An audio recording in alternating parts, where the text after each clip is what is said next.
দেখুন, এখানে হচ্ছে সবচেয়ে বড় কথা হচ্ছে যে মৌলিক সংস্কারের কথা যেরকম যেহেতু বলেছেন আমাদের আহ্বায়ক, আরেকটা ব্যাপার হচ্ছে এই যে সে যেটা অভিযোগ করেছে সেটা কিন্তু আসলে মানে খুবই সত্য।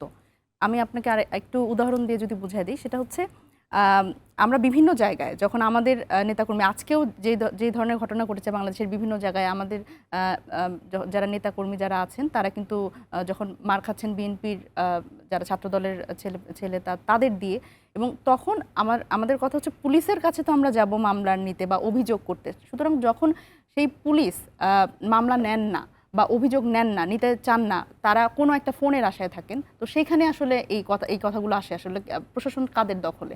এবং এটা আসলে অস্বীকার করার কোনো জো নাই যে গত 5 আগস্টের পরে বিএনপি আসলে মানসিকভাবে সরকারে চলে এসছে, এবং it's a matter of time যে ক্ষমতায় আসাটা, এটা ম্যাটার অফ টাইম। এবং এর জন্য শুধু তারা নির্বাচন বলছে, কিন্তু তারা যতবার আসলে নির্বাচনের কথা বলেন দিনে, ততবার একটা সংস্কারের কথা বলেন না। ববি হাজ্জাজ, মানসিকভাবে বিএনপি ক্ষমতায়, একটি শব্দ পেলাম।